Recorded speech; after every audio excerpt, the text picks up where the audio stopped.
So today we're going to talk about the history of one BMX trick and two riders. This is John Parker attempting what he called the Drano back in 2004, now dubbed the Body Varial. Now let's break it down in an article I found on ESPN, which I remember reading back then, and I haven't seen it in so long, so it was a nice refresher. I'm going to link this as well as all the things I'm talking about in the description below if you guys want to skip ahead and check it out. But this is an article written up about the trick and 14 years of pain and suffering to be able to land it. So yeah, I mean, I think this is a great read if you want to check it out. It kind of goes over the whole history of it. Him basically at this date right now, this trick is 29 years old. Back then, I mean, he first started attempting it back in 1992, it says, and didn't land his first one until 1994 and kind of put it on the back burner until there was more opportunity to be able to do so. There's a lot of different really cool questions here he answers, which I want you guys to go check it out in your own time. But right now, let's check out the footage of him absolutely getting destroyed landing this trick. I mean, this is what BMX is all about. This is filmed by John Saxton, good friend of mine, lives up at Woodward. Here we go. I did have to mute it though because the music's copyright. But this is Cloud 9 vert ramp. You have Resi there, you have foam pit. And in the article, it says that he tried in the foam pit and was getting so close, like he was landing it basically every single try, and that's where the guy writing the article knew that he was going to land it today. And in the article, it specifies that he himself said that he's either going to land it today and we're going to get the photo and video, or I'm going to the hospital. And I can respect that dedication right here. Pulls it. I mean, so cool. And it's really cool to see like the other riders in the background, in my opinion, because you have Kevin Robinson sliding down the ramp right there. Rest in peace. And you have Jamie Beswick in the background. Once the camera pans up, you see Jamie Beswick hanging over the railing, clapping.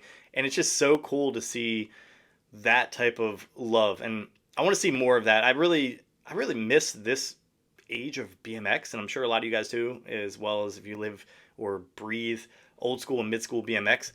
But it's absolutely insane. If you want to check that video out, that link's in the description below. Now we're going to talk about fast forwarding many years later to the Body Varial. So he dubbed it the Drano, and he talks about why he called it the Drano, which I don't want to spoil it. I want you guys to read the article. And then now it being changed to the Body Varial, kind of because it takes a skateboarding esque of it, you know, because at the end of the day, like a lot of BMX and skateboarding tricks hold kind of the same name, so you can kind of get a good understanding if you're coming from outside of the industry. You can kind of get a good understanding of what it means. So Chris Hughes, back in the day, was at the Animal House, which is Dave Mirra, rest in peace, Dave Mirra's warehouse.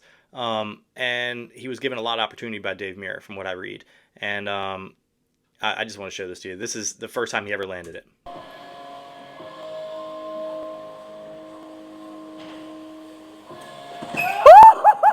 So sick.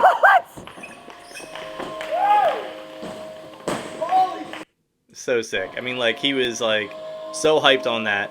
The progression that came out of this warehouse as well is unreal. If you had a chance to see any old Dave Mirra videos, any Animal House videos, you've seen the type of stuff that's come out of this building. This was BMX.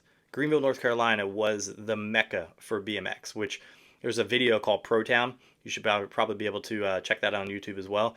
But Chris Hughes then kind of was in the scene and like a big staple name for a long time, and it kind of faded out. I don't know if he quit riding and just came back, but recently I've been seeing him punch out so many clips over at Pat Casey's house. Let's check out his Instagram right now because he has a world's first he put up on Instagram. But before we take care of that, I want to show you him coming back and doing the Body Varial.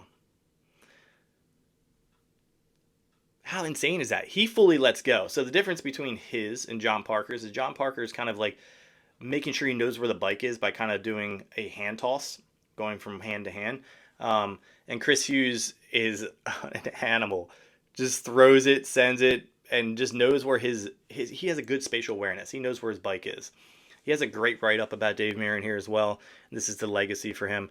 Now, this is the world's first. And he calls the world's first the Miracle Whip. And I think you know where I'm going with this. This is insane.